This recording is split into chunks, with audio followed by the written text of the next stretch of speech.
아멘. 이 본문을 중심으로 평화의 나라를 만들어가요 라는 제목으로 여러분과 말씀을 나누도록 할게요. 여러분, 동물원에 가본 적 다들 있으시죠? 그렇다면 물어볼게요. 동물원에는 왜 동물들을 한 우리에 다 넣어두지 않고 종류에 따라 분리해 놓는 걸까요? 네, 동물들을 분리해 놓은 이유는요, 약한 동물들을 보호하기 위해서예요. 다시 말해, 육식동물인 늑대와 초식동물인 양을 한 우리에 넣어두면 늑대가 양을 다 잡아먹을 수도 있기 때문에, 그래서 그렇게 분리해 놓은 거다 이 말이죠. 따라서 만약 어떤 동물원이 육식동물과 초식동물을 한 우리에 넣어둔다면 우리는 그 동물원을 이상하다고, 나쁘다고, 어이없고 터무니없다고 손가락질할지도 몰라요. 왜요? 육식동물이 초식동물을 다 잡아먹을 테니까요. 하지만 여러분, 이처럼 어이없고 터무니없는 이 일이 가능하다고 말씀하시는 분이 계세요. 누굴까요? 바로 우리 하나님이세요. 하나님은요, 아주 먼 옛날 이사야 선지자를 불러 이 터무니없는 일에 대해 이야기해 주셨는데요. 우리 그 이야기 속으로 한번 들어가 볼게요. 이사야는요, 지금으로부터 약 2700여 년 전 이스라엘에 살았던 선지자예요.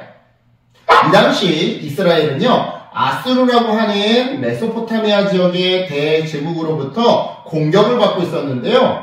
이렇게 어려운 상황에도 불구하고 이스라엘의 지도자들과 부자들은요, 가난하고 어려운 이웃들을 돌보지 않았어요. 즉, 밖에서는 외적이 침략해 오고 안에서는 지도자들이 부패하고 있다 보니까 이스라엘에는 평화가 존재할 수 없었던 거죠. 하지만 하나님께서는요, 이런 이스라엘을 포기하지 않으셨어요. 그들을 위해 엄청난 일을 계획하시사 그것을 이사야 선지자를 통해 백성들에게 알려주셨는데요. 그 계획이란 무엇이냐? 바로 평화의 나라를 하나님께서 이루어 주시겠다라고 하는 계획이었어요. 그런데요, 여러분, 방금도 말씀드렸지만 이사야가 살던 시대는요, 세상이 죄악으로 가득 찬 그런 시대였어요. 즉, 그 당시 이스라엘은 평화의 나라와는 거리가 아주 먼 상황이었다 이 말인데요. 이 부분에 있어서 우리가 살아가는 오늘날도요, 이사야가 살던 그 당시 이스라엘의 상황과 굉장히 비슷해요. 보세요. 집에서는 힘이 센 형이 힘이 약한 동생의 먹을 것을 빼앗고 괴롭혀요. 또한 학교에서는 힘이 센 친구들이 힘이 약한 친구를 왕따를 시키고 셔틀을 시키곤 하죠. 한편 나라와 나라 사이에서도요, 전쟁이 끊이지 않고 오늘날에도 계속되고 있는데요. 그렇다면 여러분, 과거나 오늘이나 이처럼 평화가 불가능해 보이는 이 세상에서 하나님이 이사야 선지자에게 미리 알려주신 평화의 나라는 과연 어떤 모습이었을까요? 자, 하나님이 말씀해 주신 평화의 나라는요, 늑대와 어린 양이 함께 살고 표범과 어린 염소가 함께 누우며 송아지와 어린 사자가 함께 어울려 사는 나라예요. 또한 암소와 곰이 사이좋게 풀을 뜯어먹고 또한 사자가 소처럼 함께 풀을 뜯어먹는 그런 나라죠. 에이, 목사님, 거짓말하지 마세요. 사자가 어떻게 풀을 뜯어먹어요? 자, 여러분, 예전에 우리 설교 시간에 다큐멘터리로 보았던 채식하는 사자 리틀 타이크 기억나세요? 리틀 타이크처럼 곰과 사자가 소와 함께 풀을 뜯어먹는 나라가 바로 하나님이 말씀해 주신 평화의 나라예요. 또한 어린아이가 독사가 살고 있는 굴에 손을 넣고 장난을 쳐도 독사가 물지 않는 그런 나라가 바로 평화의 나라이죠. 그런데 여러분, 이 모든 하나님의 설명은요, 다 비유법이고 상징법이에요. 무엇을 알려주는 상징? 하나님 나라는 강자와 약자 이 모두가 서로 사이좋게 어울려 사는 평화의 나라다라는 것을 알려주는 상징.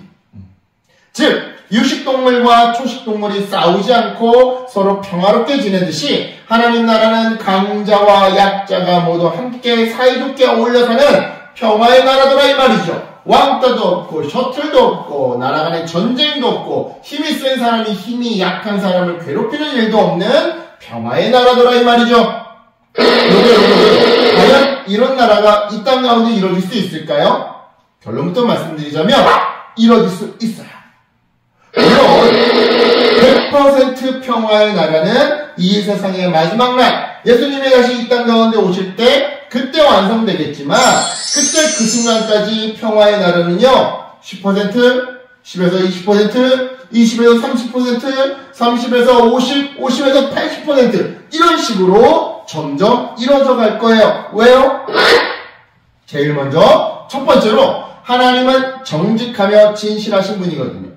자, 우리 시편 33편 4절 말씀을 저와 여러분이 함께 읽어볼 건데요. 자, 자리에 앉아 계시는 어른들도 우리 어린이들과 함께 읽어주세요.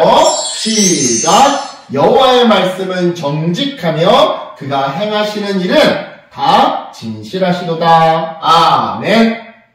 자, 방금 읽은 이 말씀에서 하나님은요, 거짓말을 하지 않으시고 자신이 하신 말씀은 모두 다 지키시는 분이래요. 즉, 하나님이 우리에게 평화의 나라를 약속하셨다면 그분은 거짓말을 하지 않으시기에 반드시 평화의 나라를 이루어 주실 것이다 이 말이죠.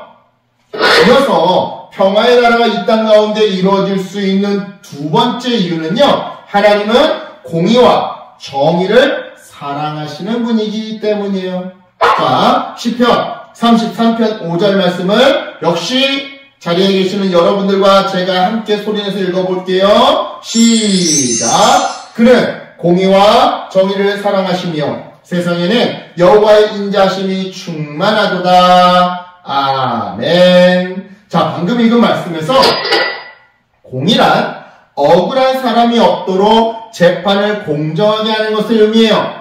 한편 정의란 힘이 약하고 가난하며 장애가 있고 혼자 남겨진 사람들이 차별당하지 않고 오히려 도움을 받는 것을 의미하죠. 그런데 하나님은 이러한 공의와 정의를요, 사랑하신대요. 즉, 하나님은 이러한 공의와 정의가 실현되도록 일하고 계시더라는 건데요. 그럼 여러분, 하나님의 인자하심이 가득한 바로 그 평화의 나라가 결국에는 이루어질까요? 안 이루어질까요? 당연히 이루어지죠. 하나님이 공의와 정의를 사랑하시사 공의와 정의를 위해서 일하시고 계시니까요.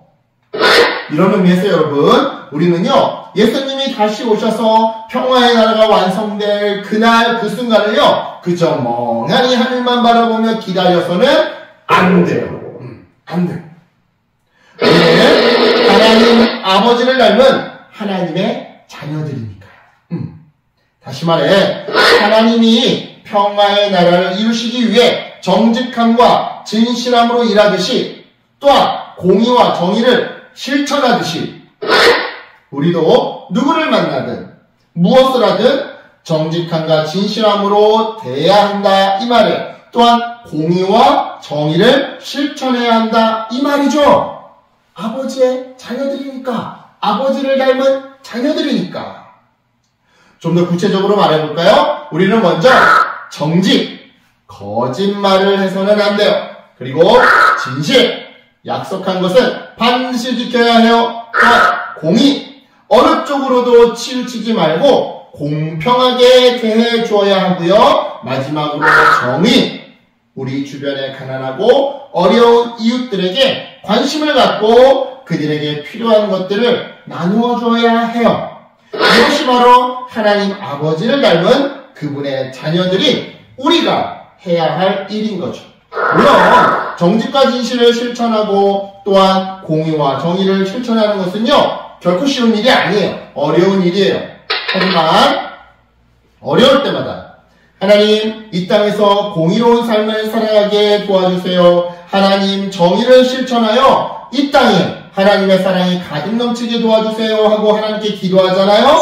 그럼 하나님께서 우리를 도와주실 거예요. 하나님께서 우리에게 힘과 지혜와 능력과 용기를 주실 거예요. 그리고 이처럼 하나님의 도우심을 입은 우리는요, 이 땅 가운데 평화의 나라를 점차점차 확장시켜 나갈 수 있을 거예요. 그러니까 여러분, 이 믿음을 가지고 정직과 진실, 공의와 정의를 실천하는 우리 어린이들이 되었으면 좋겠어요. 그래서 하나님께서 우리에게 약속하신 그 평화의 나라를 아주 기쁜 마음으로 즐겁게 누리며 살아가는 우리 어린이들 되기를 축복해요. 또한 우리 어른들도 축복합니다.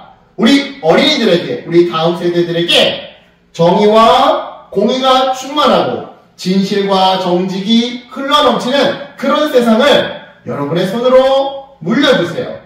그것이 하나님이 우리에게 주신 약속을 우리가 실천하며 일구어가며 응답받는 삶인 줄 믿습니다. 이 은혜가 여러분에게 충만하게 있기를 예수님의 이름으로 축복합니다. 아멘.